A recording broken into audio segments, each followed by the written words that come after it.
उत्तराखंड के अल्मोड़ा जिले में हुए बस हादसे में 36 लोगों की मौत हुई है, तो वहीं 27 लोग घायल हो गए हैं, जिनका अलग अलग हॉस्पिटल में इलाज चल रहा है। हादसे पर मुख्यमंत्री पुष्कर सिंह धामी ने कहा कि यह एक बहुत दुखद घटना है।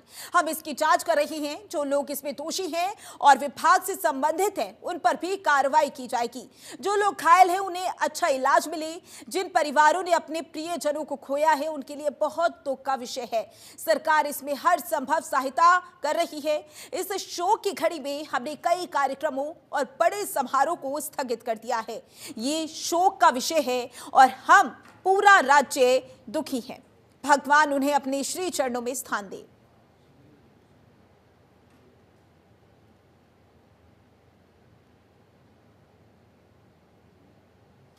घटनाओं की पुनरावृत्ति न हो, इसके लिए जो है जो क्रैश बैरियर लगाए जाने थे, हम उसकी भी समीक्षा कर रहे हैं। कमिश्नर कुमाऊं इसकी मटेरियल जांच कर रहे हैं।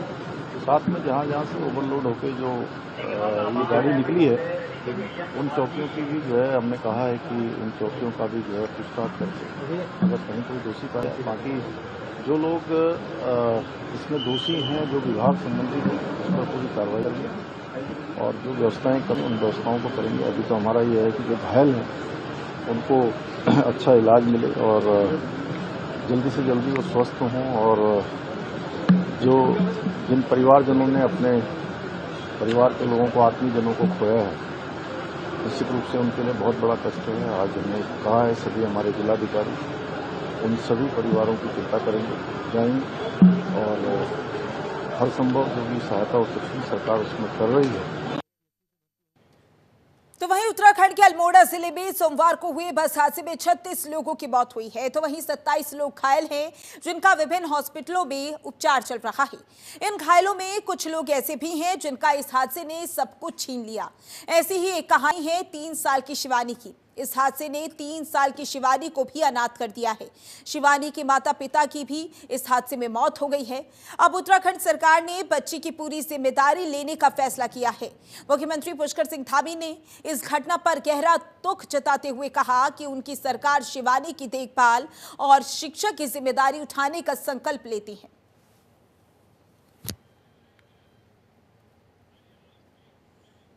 तो वहीं पूर्व सीएम हरीश रावत ने अपने आवास पर मरचला के समीप हुई बस दुर्घटना में मृतकों की आत्मा की शांति के लिए 2 मिनट का मौन रखा। कहा, हम सब लोग इस दुख की घड़ी में उन सभी के परिवारजनों के साथ खड़े हैं। भगवान उन सभी के परिवारजनों को इस असहनीय दुख को सहने की शक्ति प्रदान करे। बता दें, अल्मोड़ा में गहरी खाई में बस गिरने से 36 लोगों की मौत हो गई।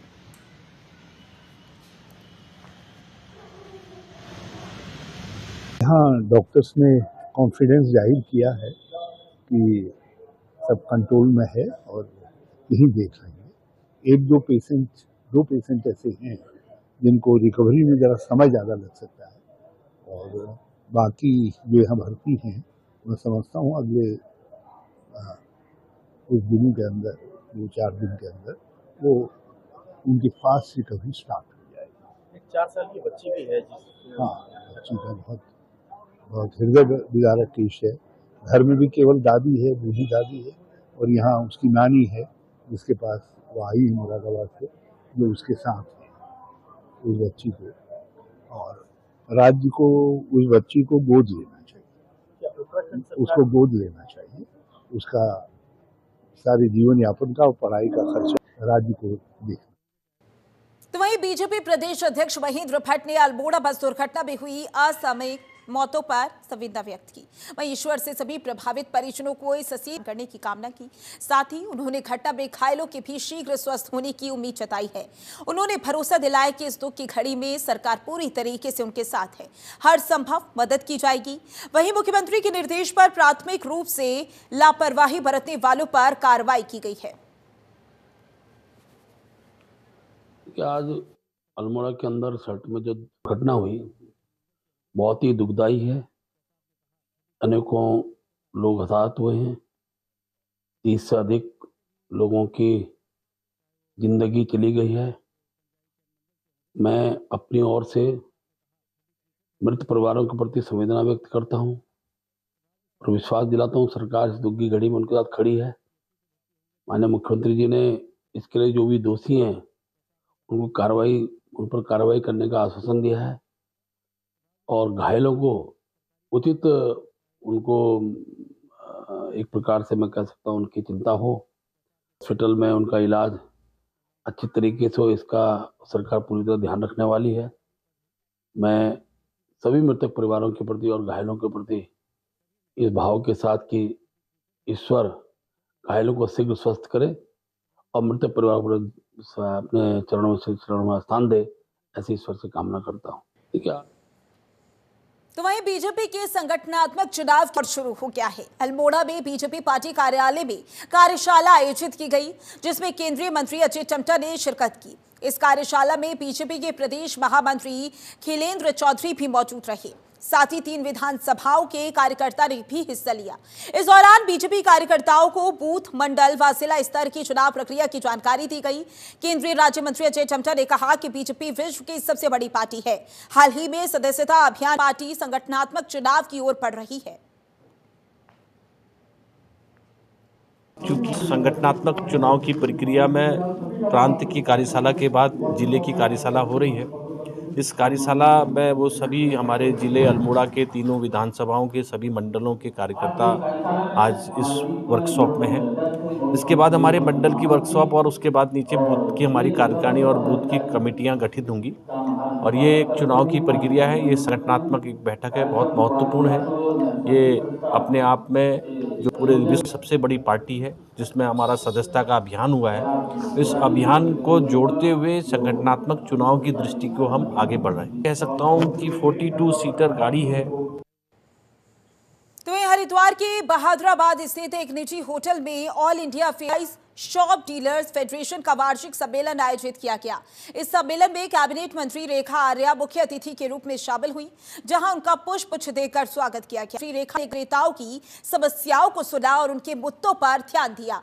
विक्रेताओं ने बकाया ढुलाना भाड़े और लाभांश के समय पर भुगतान की मांग की। साथ ही सरकार से त्वरित समाधान की अपील की कि सस्ता ने कोरोना काल से अब तक कठिन परिस्थितियों में काम करते हुए उन्होंने प्रधानमंत्री गरीब कल्याण योजना के माध्यम से हर घर तक राशन पहुंचाने में अहम भूमिका निभाई है। श्री रेखा ने विक्रेताओं को आश्वासन देते हुए कहा कि उनकी मांगों पर गंभीरता से विचार कर समाधान किया जाएगा।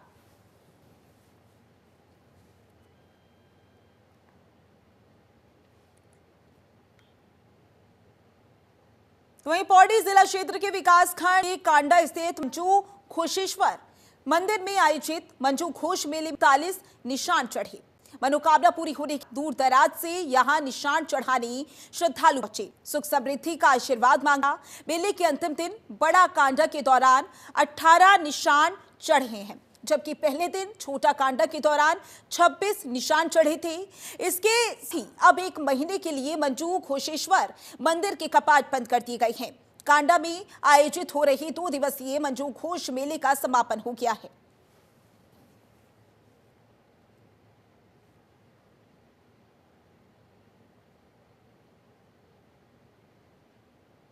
में जो हो सकता है, हमें जो जिन लोगों ने हमें प्रतिनिधित्व, हमारा कर्तव्य बनता है कि हम जो भी छोटी मोटी समस्याएं हैं उनको हल करने का पूरा प्रयास करेंगे।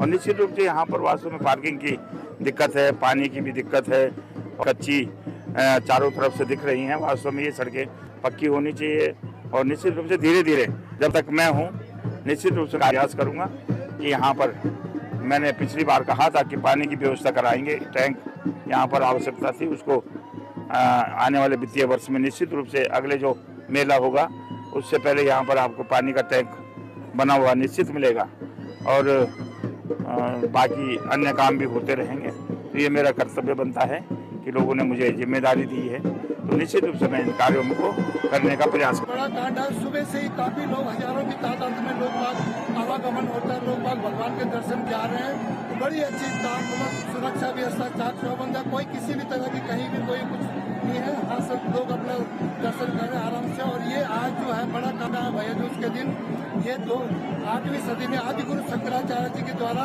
अपनी केदारनाथ यात्रा के दौरान उस समय निर्देशित और निर्मित ये अपना मंजू घोष महादेव का हमारा मंदिर केदारनाथ की तरह उसी के आकार का यहाँ पे भी जो सीटिंग है वही है, उसी की तर्ज पे ये दीपावली के बाद 2 दिवसीय मेला होता है, जिसमें कि यहाँ पे आसपास के सब क्षेत्रीय लोग और आसपास के लोग अपने बच्चों के जीवन काल में एक बार उनके जितने भेंट स्वरूप उनकी समृद्धि के लिए चढ़ाते हैं। और जो जनता आती है वो दूर दराज से अपने मायके से होते और यहाँ पे भी हमारे मंजू घोष पे वो चढ़ाते हैं। और हजारों के लोग, और एक बहुत थी कि मंजू नाम की परी थी, उसने शिव जी की उपासना की थी। कोलासुर नाम का जो राक्षस आया वो उन्होंने उसको तंग करने लगा, तो उन्होंने शिव जी की वो करी, तो शिव जी वहाँ पे प्रकट हुए और उस कोलासुर का वध किया। तो वहीं से एक मंजू घोष, उस मंजू के नाम से मंजू घोष शिव जी का था, वो नाम एक भी वो भी पुकारा गया। इसलिए मनाया जाता है, ऐसा हमने जो सुना है अपने बुजुर्गों से कि यहाँ पे मंजू नाम की देवी पूजा करती थी तो उसको यहाँ पे जो बागी बेला होता था डराने के लिए अपने रूप में आते थे। तो उन्होंने अपनी बहन जो चंद्रवर्धिनी है उधर उसको फोन किया कि बहन यहाँ पे बागी के रूप में ये आ रहे, मैं क्या करूँ। उसने कहा कि तुम घोष की उपासना करो, घोष की उपासना आप करोगी तो घोष आपकी मदद करेंगे। तो मंजू ने घोष की उपासना की तो शिव प्रकट हुए। शिव ने कहा कि बोलो मंजू क्या आपत्ति आ गई यहाँ पे। उन्होंने कहा कि यहाँ पे लीलासुर सच मेरे पीछे पड़े। ने बताया कि मेरे पीछे लीलासुर और कोलासुर पड़े हुए हैं, क्या करूं। तो जब शिव की उन्होंने उपासना की तो शिव ने उनको कहा कि ठीक है, ये तेरे दरबार में हमेशा मारे जाएंगे। इसीलिए वो बेले मारे जाते थे माँ मंजू के सामने। पहले सुविधा नहीं थी, लड़कियों को ज्यादा बुलाते नहीं थे, बहुत मतलब परेशानी होती थी ससुराल में। इसलिए वो यहाँ आते थे अपने वालों को देखते थे। बहुत मेरे को बहुत दिनों में दिखाई दे रहे हैं। अब फोन में क्या छोड़ो, वो रात दिन बात करना चलता, रात दिन और बाबू में फोन देखना चलता। आपके खुद लोग बहुत खुश होते हैं। हम लोग साल भर में चाहे कहीं भी है अपने यहाँ अपने मंदिर जरूर आते हैं, सब आते हैं अपने देवभूमि हम जरूर आते। साल भर में हम ऐसा लगता है कब मंदिर को हमको ऐसे बुलाता है, जहाँ भी है, चाहे बाहर देश चाहे बॉम्बे चाहे। तो वहीं उत्तरकाशी जिले की गंगोत्री घाटी के धराली से श्रीकंठ ट्रैक रूट पर लापता हुए सुमित पवार आखिरकार सुरक्षित बेस कैंप लौट आए हैं। वह 2 दिनों तक झाड़ियों में फंसे रहे और कठिनाई के बाद 4 अक्टूबर को बेस कैंप पहुंचने में सफल हुए। उत्तरकाशी निवासी सामाजिक कार्यकर्ता प्रताप प्रकाश पवार ने जानकारी दी कि 2 नवंबर को स्थानीय निवासियों का एक 5 सदस्यीय दल धराली से झींडा ची बुग्याल के लिए रवाना हुआ था। इसके अलावा एसडीआरएफ और राजस्व टीम ने भी 3 अन्य पोर्टर के साथ खाद्य सामग्री लेकर सुमित की खोजबीन में सहयोग किया। खोजबीन के बावजूद शाम तक जब सुमित का कहीं भी पता नहीं चला तो दल में मायूसी छा गई थी। इसी दौरान सुमित ने अपने एक परिचित मित्र को फोन कर अपने सुरक्षित होने की सूचना दी। जानकारी मिली कि सुमित 2 दिनों तक झाड़ियों में फंसे रहे। उन्होंने हिम्मत कर बड़ी कठिनाई से खुद को झाड़ियों से बाहर निकाला। इसके बाद 4 नवंबर की शाम करीब 7:40 पर बेस कैंप पहुंचने में सफल हुए।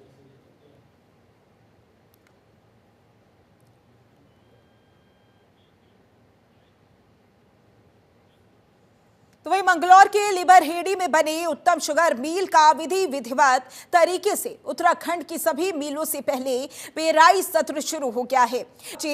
मिल मालिक लोकेंद्र सिंह लांबा ने बताया कि उनकी चीनी देश में ही नहीं विदेश में भी मशहूर है। जिन किसानों से गन्ना खरीदा जाता है उनको भी एक हफ्ते के अंदर पेमेंट दे दिया जाता है। समिति के चेयरमैन प्रतिनिधि सुशील राठी ने भी कहा कि उत्तम शुगर मिल की चीनी की गुणवत्ता और पेमेंट की कोई सानी नहीं है और सबसे पहले उत्तम शुगर मिल का उद्घाटन हुआ है, जिनके किसानों को बड़ा मिलेगा।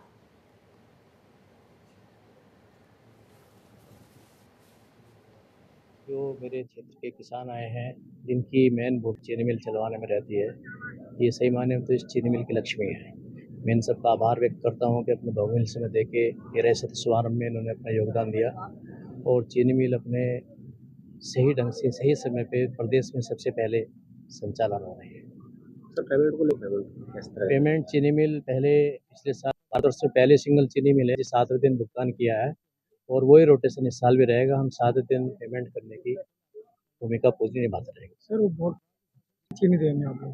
चीनी सही पूछिए, अगर उत्तराखंड में आप चीनी की बात करेंगे तो सर्वश्रेष्ठ चीनी बनाने वाली उत्तम शुगर मिल है और हमारी चीनी यहाँ से लेके विदेश तक जाती है और बहुत ही अच्छी क्वालिटी की चीनी इससे और 1 करोड़ क्विंटल का इन्होंने लक्ष्य रखा है और मैं तो ऊपर से कामना करता हूँ, भगवान से प्रार्थना करता हूँ कि इनका पेराई सत्र अच्छा चले। इनका पेराई सत्र अच्छा चलेगा तो किसानों को इसका निश्चित रूप से लाभ होगा और उत्साहित है क्योंकि पिछले 1 महीने से चरखियाँ चल रही थी और उन्हें परिणाम में किसानों को गन्ना अपना वहाँ बेचना पड़ रहा था। वो चाहते थे चीनी मिल में डालें, तो कहीं न कहीं उसको ध्यान में रखते हुए आज ये पेराई सत्र प्रारंभ किया है। लोगों में काफ़ी उत्साह है और हमने कहा है सब बढ़िया इन्होंने करा दिया है।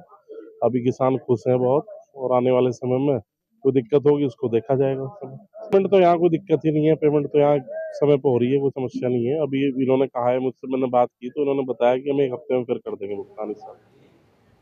तो वहीं LUCC सोसाइटी के लोगों के साथ धोखाधड़ी के मामले में पौड़ी पुलिस के खुलासे के बाद इस सोसाइटी के खाता धारकों की बेचैनी बढ़ गई है। इस मामले में पौड़ी पुलिस ने सोसाइटी से जुड़े 5 लोगों का खुलासा किया था। पुलिस की ओर से करीब 92 करोड़ की, तो वहीं पौड़ी में भी सोसाइटी के दफ्तर में लोगों की खासी भीड़ देखी गई। कुछ खाता धारकों का कहना है कि उन्होंने RD और FD की हुई है और अपना पैसा निकालने के लिए यहाँ आए हैं। कुछ खाते धारकों का ये भी कहना था कि कम से कम उन्हें अपना मिल जाए। इसी बीच सोसाइटी के ब्रांच के अधिकारियों ने निवेशकों और एजेंटों को जल्द ही सब कुछ ठीक ठाक होने का आश्वासन दिया है। उन्होंने कहा कि निवेशक परेशान न हो, सोसाइटी में उनकी धनराशि सुरक्षित रहेगी। श्रीनगर ब्रांच ममता भंडारी के मैनेजर का कहना है कि निवेशकों सुरक्षित है, किसी भी तरह का फ्रॉड नहीं हुआ है। निवेशक अपनी धनराशि को लेकर बिल्कुल भी चिंतित न हो। श्रीनगर सुविधा केंद्र प्रबंधक, कई लोगों का, जैसा कि कई लोग कह रहे हैं कि ममता भंडारी फरार चल रही है। मैं कहीं फरार नहीं हूँ, मैं कहीं बाहर से नहीं आई हूँ, आप लोगों के बीच से ही हूँ। और आप लोगों को पता है कि हम लोगों के ऊपर कितना बड़ा मुसीबतों का पहाड़ टूटा है, तो उसी के सिलसिले में मैं आपके पास ज़रूर आऊँगी। और यहाँ पे आप लोगों को मेरा आप लोगों से यही निवेदन है कि आप लोग ज़रा धैर्य बनाए रखें। सर, यहाँ ठीक ठाक है, यहाँ पे सभी लोगों को डील मिल रही है, सभी लोगों को सैलरी सुनरी जो भी है, यहाँ पे सिस्टम सब कुछ सही हो रहा है सर। लेकिन ये दुगड्डा ब्रांच का जो मामला है, लोगों में आक्रोश फैला है और ये इस जवाबदेही कर कंट्रोल जैसे हमारे सीनियरों द्वारा बोला या हम आश्वासन मिल तो सभी को भी आपका पैसे नहीं मिल रहे, सिस्टम नहीं है, सिस्टम अगर तो हमें नहीं ब्लॉक हो रही है तो कम से कम ब्लॉक हो रही है। आपको हमें सब कुछ गूगल कर रही है, वो भी नहीं कर रही। अगर कहीं तो उन्होंने मैनेजमेंट ने कुछ बना रखा होगा ना, यहाँ पे बना रखा मैनेजर मुझे गूगल पे कर रहे हैं 15,000 रुपये, और बाकी के पैसे बोल रहे बाद में होगा, कब देखने के बाद मुझे बताइए। एजेंडा आए थे, इन्होंने बोला कि हम कर दे ID, आज में नहीं करेंगे। 1 साल की ID का 3 साल, कभी किसी पे कर दे, कभी वो कर दे। क्या सवाल है? जो इन्होंने 1 लाख 14,000 खा दिया, 14,600 तो बनाए ना एजेंट, जो बोले कि ये कर दिया, हमने खराब डिटेल दिखा रहे हैं, बोले कि दूंगी तुम्हारा मेरे फिर करना 14,600 रुपये ID जमा करती थी उन्होंने। ऑफिस है हमारे अभी आप हम लोग यहाँ पे आश्वासन दिया 3 दिन दिया, 15 दिन के बाद तो मैं छुट्टी मेरा 11,60,000 रुपये मिला है। हमारे जहाँ पे सीनियर एजेंट है उनके द्वारा मिला है कि 15 दिन का टाइम दीजिए, 15 दिन के बाद मैं आप लोगों का पैसा मिल जाएगा, मैं छुट्टी मिल जाएगी। तो आरोपी सुभाष की पत्नी, ताऊ और चाचा गिरफ्तार हो गए हैं। सितंबर महीने में श्री बालाजी ज्वेलर्स शोरूम में करोड़ों की डकैती की थी। कोर्ट से तीनों के खिलाफ गैर जमानती वारंट, दिल्ली से उन्हें दबोचा। डकैती बाकी 3 आरोपी फरार थे और इनकी गिरफ्तारी भी जा रही थी। आखिर होने जानकारी पर हिरासत में लिया, तीनों आरोपियों से पूछताछ की रही और किस डकैती के बारे में आरोपी अहम जानकारी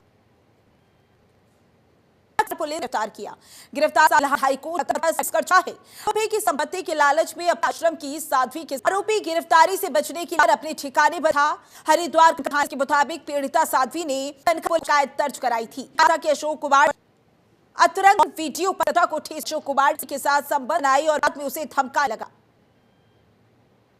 हरिद्वार की शामला क्षेत्र में पुलिस और ANTF की टीम ने उत्तर प्रदेश बरेली के एक तस्कर को स्मैक गिरफ्तार कर लिया। आरोपी के कब्जे से 50 ग्राम स्मैक बरामद हुई है, जिसकी बाजारी कीमत करीब 15 लाख रुपए आंकी गई है।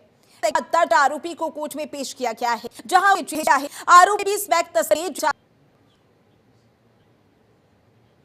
हरिद्वार के कनकल स्थित जमालपुर कला में एक पति ने पत्नी की हत्या कर दी। पति पर अन्य व्यक्ति से संबंध होने का शक होने पर आरोपी सुरेंद्र ने धारदार हथियार से वार कर उसकी जान ले ली और मौके से फरार हो गया। लक्ष्मी की उम्र लगभग 35 साल थी। हत्या की जानकारी पाकर पुलिस घटनास्थल पर पहुंची और शव को पोस्टमार्टम के लिए जिला अस्पताल भेज दिया गया। पुलिस से मिली जानकारी के मुताबिक आरोपी सुरेंद्र तिहाड़ी मजदूरी करता था। सीओसीटी जूही मनराल ने बताया कि आसपास के लोगों से मिली जानकारी पर पुलिस ने घटनास्थल पर पहुंचकर मामले की जांच शुरू कर दी। प्रारंभिक जांच में खुलासा हुआ कि पति ने कत्ल किया और इसके बाद मौके से फरार हो गया। पुलिस फरार आरोपी की तलाश में जुटी हुई है और मामले की गहनता से जांच भी कर रही है। कनखल क्षेत्र से सूचना मिली थी कि एक महिला की उसके घर पे उसकी डेड बॉडी पड़ी हुई है। तो सूचना पर तुरंत कनखल की टीम यहाँ पर पहुंची और ये पता चला कि एक महिला की अंदर डेड बॉडी है और आसपास के पड़ोसी से पूछताछ में पता चला कि पति उनकी काफ़ी लड़ाइयाँ चलती रहती थी। तो इसकी बहुत बड़ी संभावना है कि पति ने ही अपनी बीवी का कत्ल किया और वो यहाँ से दिन में ही फरार हो गया। किस चीज़ से हत्या की? हत्या शार्प वुंड्स दिख रहे हैं, बड़े वुंड्स हैं। बाकी हत्या का वेपन ढूंढने का प्रयास किया जा रहा है। किसी बड़े ऑब्जेक्ट से ही हत्या की जानी प्रतीत हो रही है। क्या कारण क्या नजर आया? मैंने क्या कुछ झगड़ा लगा रहता था? आपसी झगड़ा इनके बीच में काफी समय से था। जो पता चल रहा है कि इसमें नशे की लत भी एक कारण हो सकता है। तो हरिद्वार के सिडकुल थाना क्षेत्र के रोशनाबाद गांव में एक युवक की तालाब में डूबने से मौत हो गई। जानकारी पर पहुंची एसडीआरएफ टीम ने सर्च अभियान चलाकर शव को बरामद कर लिया। सिडकुल पुलिस ने शव कब्जे में लेकर पोस्टमार्टम के लिए जिला अस्पताल भेज दिया है। पुलिस की प्राथमिक जांच में सामने आया कि पानी के गड्ढे में डूबा युवक अपना मानसिक संतुलन खो बैठा था। बीते सोमवार को पुलिस को जानकारी मिली कि युवक हाथों में नुकीला और धारदार हथियार लेकर घूम रहा था। पुलिस जब मौके पर पहुंची तो वह मकान की छत चढ़ा हुआ था। पुलिस ने युवक को धारदार हथियार फेंकने को कहा, लेकिन वह एक छत से दूसरी छत पर दौड़ता रहा। फिर पुलिस को जानकारी मिली कि करीब 15 फीट गहरे गड्ढे में एक युवक डूब गया है।